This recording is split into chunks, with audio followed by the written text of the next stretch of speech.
Welcome to Backyard Oasis, a podcast designed by and for older adults living in the beautiful Pioneer Valley of Western Massachusetts and produced in the tech studios at Greenfield Community College in Greenfield, Massachusetts. Writers read the stories they love. In this Backyard Oasis mini-series, host Denise Schwartz introduces listeners to older adult authors, most of whom reside in and write in the renowned creative culture of rural Western Massachusetts or in other parts of New England. In each episode of Writers Read Stories They Love, listeners will hear authors both established and still working on it read several pages or a short chapter from their books and then talk about their work, their ideas, and the stories they wish to tell. Bird of Providence, a story written by T.P. Schwartz-Barcott and read by Denise Schwartz. Hi, I'm Denise Schwartz, your host, and today I'm also my guest. I'm going to read Bird of Providence, short fiction written by T.P. Schwartz-Barcott, my brother, who died in 2021. Set in Providence, Rhode Island in 1989, the story features Joey G. Gagliardi, a young guy trying to find his way out of a neighborhood that no longer matters because no one who matters lives there. Bird of Providence is one of 5 stories in my brother's book, Let There Be Light, published in 2014. The stories are set in Rhode Island, Pennsylvania, the state of Washington, Kenya, and Vietnam. Schwartz-Barcott, my brother, is a sociologist who taught sociology courses and conducted sociological research at Brown University, Providence College, the University of Connecticut, and the University of Delaware. His other books include War, Terror, and Peace in the Quran and in Islam, Insights from Military and Government Leaders. After the disaster, Recreating Community and Well-Being at Buffalo Creek since the notorious coal mining disaster of 1972. And Concerning Caputo, Africa and Acts of Faith as Art, Science, and More. Bird of Providence is the first story in my brother's first book of fiction. The story takes place in 1989, a time when, it is said, American teens still had a desire bordering on obsession for cars.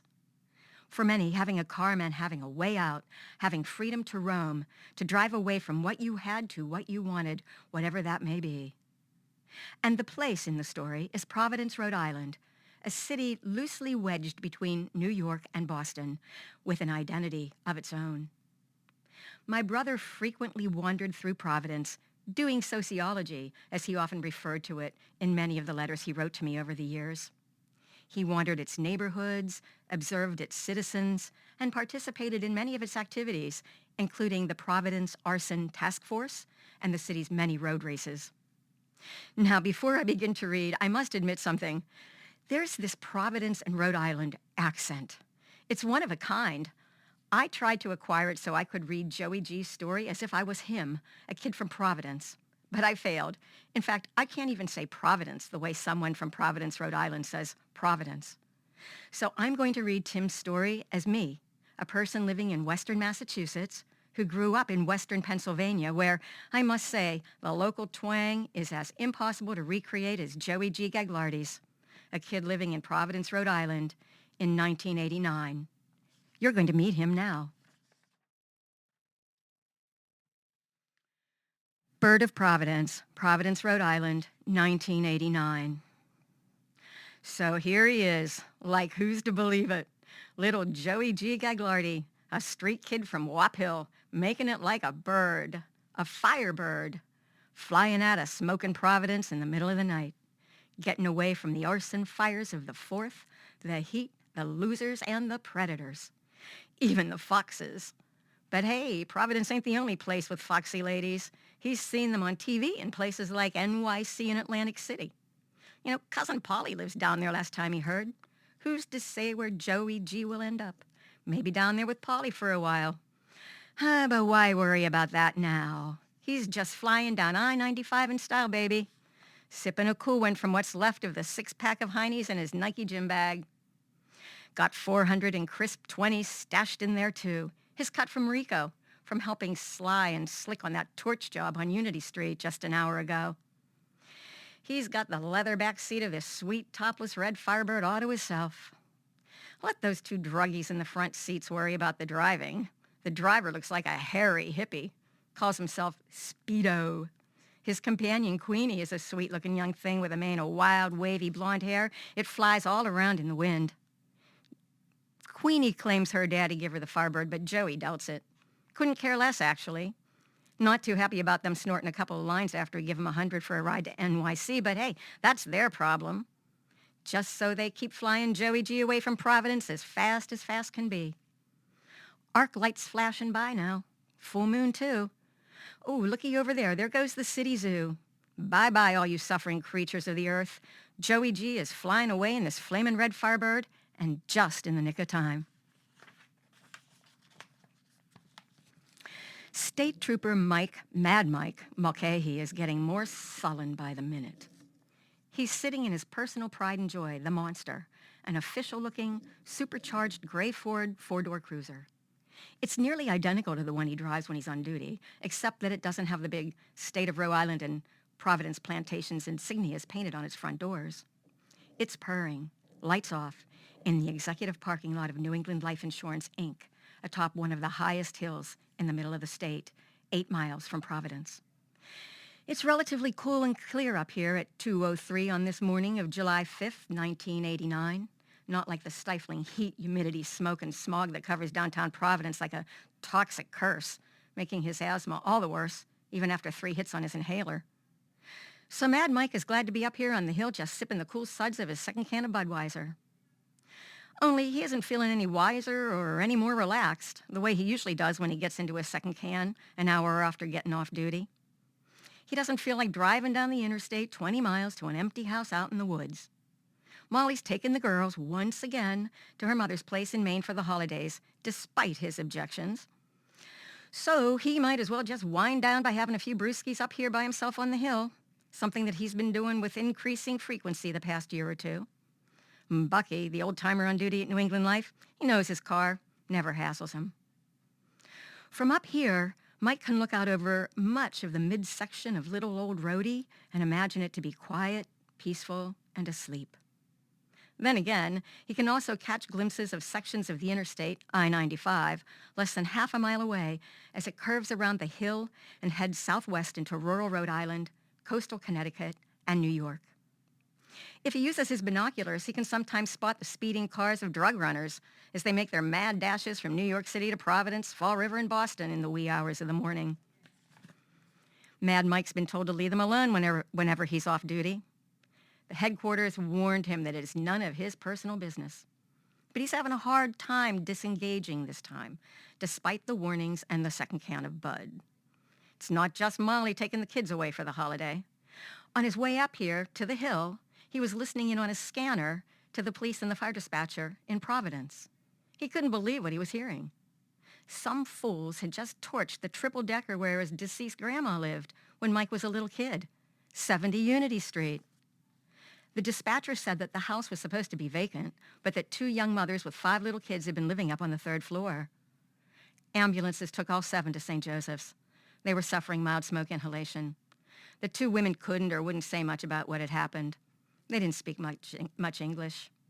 Firemen on the scene said it looked like the torchers started the fire on the 1st floor and probably didn't even know about the squatters sleeping up on the 3rd. Could be arson, too. Mike knew there was plenty of trouble in the old Unity neighborhood with absentee landlords, tenants who couldn't or wouldn't pay, pushers, druggies, and who knows what else.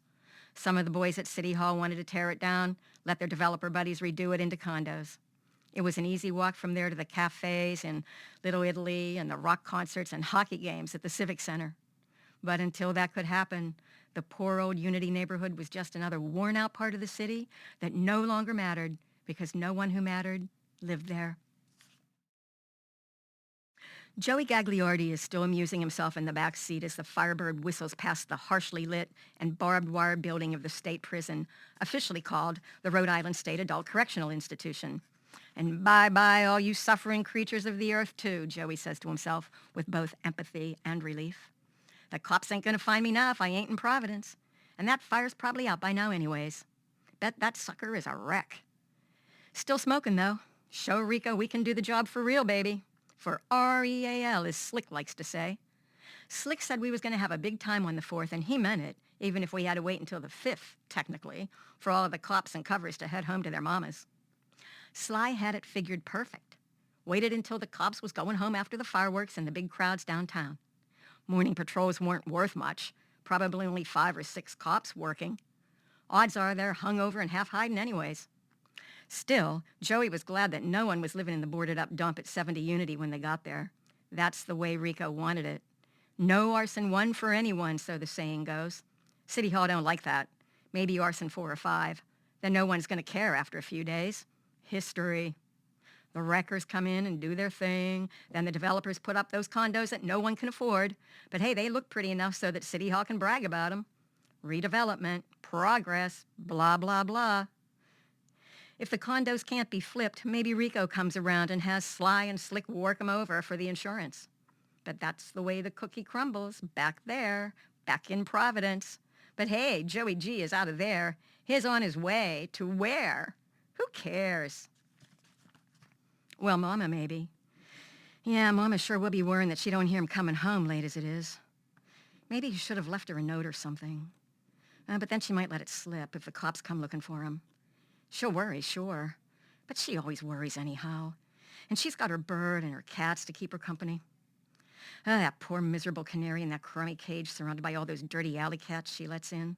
Some great company for that bird, isn't it? Dinner waiting to happen. When she's happy, she calls it her bird of paradise because of some old-timey movie she saw once upon a time. But the poor thing's so scared it don't even sing no more. It just kind of hunches over on its perch at the top of the cage, trying not to excite those mangy cats waiting in the shadows. Hey, you remember the time he moved the cage to the open window in the kitchen? Nice morning in June, sun pouring in. He opens the cage door just to see what that poor bird will do. And what's it do? Just shrinks more into the corner of the cage as far as it can get from the door. Don't even realize this might be its only chance. Or maybe it was too afraid to try. Who knows how a bird thinks? At least that bird will be there to keep Mama company. Maybe Joe will call her tomorrow when he's too far away to come back. Tell her not to worry. Tell her not to say nothing to no one, not even Sly and Slick. Time to get away from them two anyway. They're a bad influence on him. Keep pressuring him to do the torching, not just be the lookout. No way Joey G is going to start torching nothing. No way.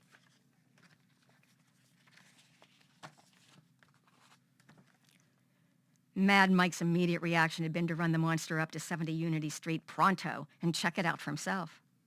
He remembers staying there with Graham when his mother went to the hospital to have his brother Larry. The joke was that stays at Grandma's caused Mom to have another baby. And maybe they did.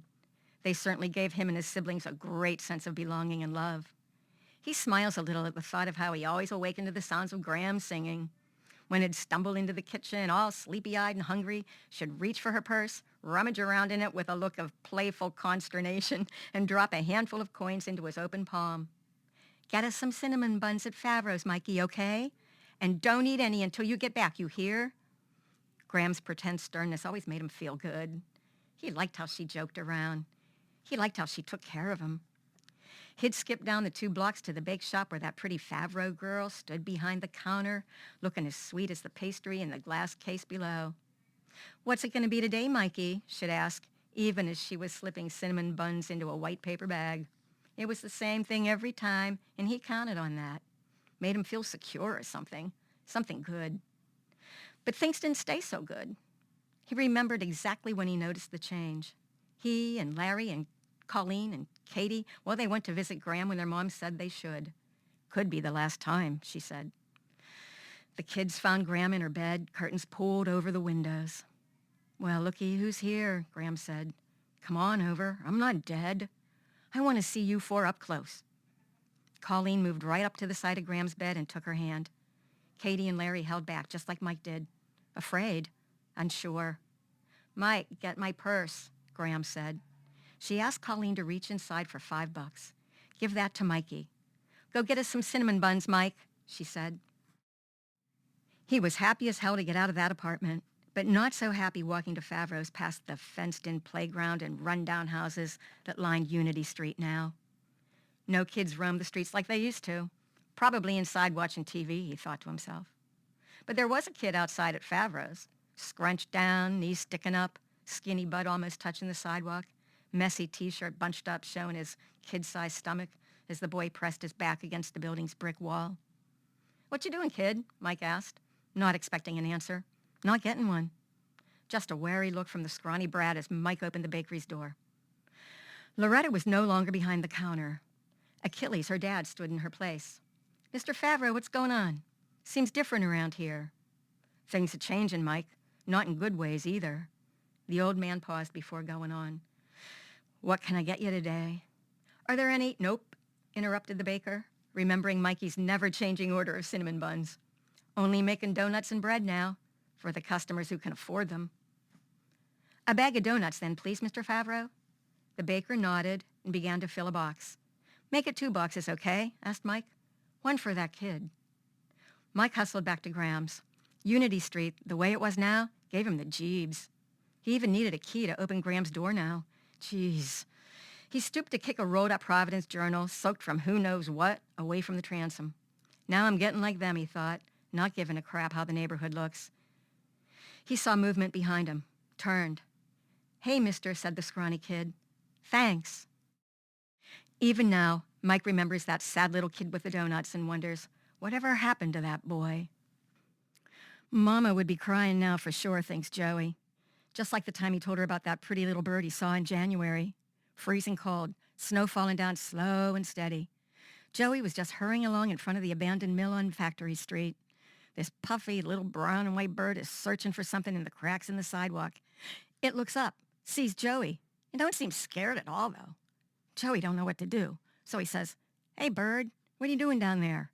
The bird looks at him kind of funny, stands up on its tippy toes, lifts its head into the falling snow, and sings out, "Bob White, Bob White," just as sweet as can be.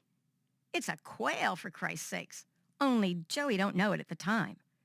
It's a quail on Factory Street in Providence, Rhode Island, in a snowfall in January, and there ain't no fields or woods nowhere around.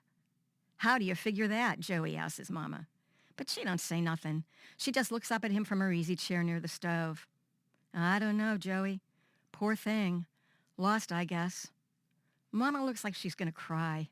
So now Joey don't know what to do. Seeing Mama cry always makes him so sad. Before he knows it, he says, "Well, maybe I can help it, Mama." "How are you going to do that, Joey?" "I don't know. I'm going to try." So he heads back to Factory Street. Runs into Slick and Sly leaning on their hockey sticks in front of a deserted garage, trying to stay warm by smoking cigarettes and burning trash. They start bitching about having nothing to do. Without thinking about it, Joey tells him about the little bird on the sidewalk over on Factory Street. The guys aren't particularly interested in the story. Finally, when Slick is done with his cigarette, he says, "Well, we may as well go over and check it out since it's on our turf." He slaps his hockey stick on the concrete for emphasis and starts walking toward Factory Street before Joey realizes what's happening. Slick might try to puck that little bird with his lousy hockey stick. Who's to know? Slick always says he don't give a damn about nothing. One time he beat a poor old blind alley cat with his hockey stick for no reason at all. Joey decides he better go to Factory Street first, using the back alleys. He's relieved to see the little bird isn't on that sidewalk when he gets there. Slick and Sly show up and look around for the bird. "No damn birds around here, no way," Sly complains. "I told you Joey was full of shit. Who cares anyhow?" But Joey looks up into the falling snow, still wondering about that bird, and then you know what? Way up there, on half-broken old TV antenna on the mill's roof, there's that crazy little bird. Then swear to God, that bird looks right down at Joey and sings out, "Bob White, Bob White," just like that. Before Joey can think about it, he sings back, "Bob White, Bob White," and then he says, "Hey, little bird, you better fly back to where you belong." Slick slaps his hockey stick on the concrete and mutters, "You dumb shits. You're as dumb as that dumb shit bird, Joey. Wasting my time." Slick shrugs and walks away. "I ain't seen a bird like that around here before," says Sly, smiling as if to compensate for Slick's attitude. "Don't seem like it belongs in Providence, if you know what I mean." Joey didn't know it was a quail until that summer when he was helping his cousin Marky deliver used furniture to a place way out in the boonies off of I-95. Maybe it was off of Exit 4 or something like that. Anyways, they get all lost on the back roads out there. No street signs or stores or anything but trees. After an hour of driving around getting more and more lost, Marky says they better call the boss and find out where they are. They see this old-timey red farmhouse with a big red barn and a white fence all around it, nice and pretty like maybe 100 years ago. Marky pulls the truck into the long dirt driveway in front of the barn. They wait to see if any dogs are around to make trouble. Then this guy comes around the corner of the barn carrying a big metal cage in both hands. Only it's a trap of some kind. Inside's a big orange cat that's spitting and clawing. The guy puts down the trap when he sees them and asks very courteously, "You fellows need some help?" Can you figure that? He's asking if we need help when he's the one with the mean old cat, and we could be out there to B&E his place. Marky tells him that we're kind of lost and that he needs a phone to call his boss back in Providence. The guy tells Marky he can use the phone that's in the barn. Marky asks, "What's wrong with the cat?" The guy says the cats are always trying to kill his quail, so he has to trap them and move them elsewhere. "What's a quail?" I ask. I wasn't thinking much about it. "I'll show you if you like," says the guy. So while Marky goes into the barn to call the boss, I follow the guy back behind the barn, and what do you think? All around the fields and gardens back there are these big, long cages that the guy says are pens. When you look close inside, you see all these pretty little birds all huddled together. The guy says that the birds are called bob-white quail, and they're all formed up in these things called coveys for protection. He tells me all about how he spent years experimenting, trying to figure out how to bring quail back to Rhode Island so they can live on their own. He says that there was once a lot of these quails in Rhode Island, but they disappeared. And like a lot of other native animals. And I ask him, well, why did they disappear?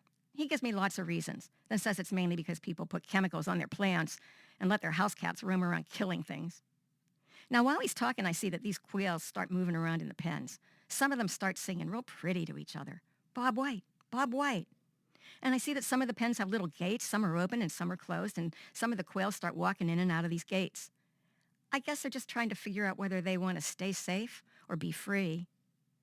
Then one of them quails at the pen nearest to us jumps up, flies right up on the roof of the barn. It sings out, "Bob White, Bob White," just like that quail bird that was singing to me in Providence in that snowstorm. I tell the guy about that. He listens, real interested in my story. I ask him if it could be the same quail bird. He thinks about it for a moment, and then he says, "It's comforting to think so, isn't it? Maybe it found its way back here to its home." But when I look back up on that barn roof, that little quail bird was gone. Trooper Mulcahy notices a vehicle going south fast on the interstate under the arc lights outside the shopping mall south of Providence. He has trouble focusing on it with his binoculars fast as it's going. Looks like maybe a vet or a bird convertible. Top down, driver and 2 passengers, one with a lot of light hair blowing around in the wind. Funny, though, because druggies usually are racing to get into Providence, not out of it. No one's trailing it, best as he can tell. Mad Mike watches as it flashes past the exit to the beaches along the bay. He figures he can interrupt it around entrance 7 on the interstate and trail it for a while. He lives down that way anyhow, off exit 3. Maybe the druggie stole it. If so, maybe the good trooper can do the owner and himself a big favor by forcing the druggies to ditch it before they crash it. Or maybe they'll toss out some drugs or guns that he can recover for points on the force. He crushes his empty can of Bud, tosses it under the seat, shifts the transmission into gear, and stomps on the accelerator. He doesn't notice that his right hand bumped the on switch of his Speedbuster radar gun, activating it. Joey Gagliardi notices that a little red light is flickering on the radar detector mounted on the dashboard of the Firebird as it speeds down the interstate past exit 7 and through the forested hills of West Greenwich. He sees nothing suspicious up ahead along the interstate. The highway is deserted, except for an occasional 18-wheeler. Joey looks to the rear over the trunk of the Firebird. At first he sees nothing, except for a full moon and the silhouette of the pine forests. It takes a few minutes for his eyes to adjust, and then he notices 2 pinpoints of white light. Headlights, he guesses, closing in on him from maybe a half-mile away. "Hey, you two up there, better slow down. There may be a cop trailing us." The 2 druggies don't react. Maybe they don't hear him because of the speed and the wind, or maybe it's because the tape deck is blasting out Jimi Hendrix's Purple Haze. Joey looks to the rear again. The 2 white lights seem to be getting closer. He reaches up and shakes Speedo's skinny right shoulder. "Hey, pal, better slow down. Looks like we're being followed by cops." Speedo brushes Joey's hand off his shoulder. Cool it, man. We'd be too fast for any cops. Can't catch this mother." Speedo kicks down hard on the accelerator. The Firebird rears back, nose up, feels like it's going to launch into space. Joey is thrown back against the seat. The can of Heine flies out of his left hand and arcs back over his head. Queenie squeals with delight. She pulls herself forward and switches the song on the tape deck to Jim Morrison's "Come On Baby, Light My Fire." Trooper Mulcahy can't figure it out. He's doing nearly 90 and he can't keep up with them. Maybe they see his headlights. Hell, with this full moon and no oncoming traffic, he should be able to see the road even without his headlights. Here, he'll just snap off his lights and see if he can sneak up on them. Maybe they'll slow it down and stop or something. Joey's getting anxious. Speedo's having trouble keeping control of the Firebird at this speed, nearly 110 on the big orange dial on the dashboard. Then he notices that the low fuel light is on and that the red light is still flashing on the radar detector. Joey turns but can't see any headlights closing in from behind them anymore. Still, he can feel something closing in on him. Maybe there's a cop up ahead, just waiting for them now. As his anxiety edges toward full-blown Joey remembers that they went past exit 5 a few minutes ago.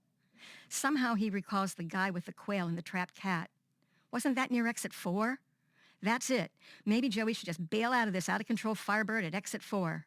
Maybe he can find the guy's place and just lay low in the barn near the quails until he can figure out this situation. He's had enough of Speedo and Queenie. And this red-hot Firebird is out of control, and it's running out of gas, too, and whoa, what's that up there? Oh, a big green road sign. It's coming up fast. On the right, it says, what? Exit 3? 1 mile? Where the hell is exit 4? Where's the quail's place? Where the hell am I? Joey reaches up and grabs Speedo by the right shoulder, jerking hard this time. Hey, pal, this is where I get off. Pull over now. Bug off. I say, slow down this bird. Pull over. I'm getting out. Can't hear you, man. Bug off. To hell with this idiot, says Joey to himself. He boosts himself forward and reaches up to turn down the volume on the tape deck that's blasting out "Light My Fire" over and over again. What the hell you doing, man, yells Speedo as Joey loses his balance, falls on Speedo's right shoulder, causing Speedo's right hand to pull down hard on the steering wheel. The Firebird twists violently to the right, lurches backwards, and Joey flies into the air. Mad Muck Mulcahy can barely see the road in front of him. He realizes he's getting tired and sleepy. He decides that he's been given the slip. He doesn't care enough anymore about that speeding Firebird convertible to chase it beyond the exit to his own home, exit 3. It's time to call it a day and a night. He's too tired to care very much about anything anymore. He smiles at the thought that the Firebird might have given him the slip at exit 4. There is no exit 4. That's the subject of endless jokes on the force. Maybe the Rhode Island Department of Transportation simply forgot how to count. Ha ha. Mad Mike starts easing his speed down into the 80s. He snaps on his headlights. He startles when he sees the bloody, broken body of a man on the road a second before impact. And that is Bird of Providence, the first story in T.P. Schwartz's book called Let There Be Light. Thank you for listening.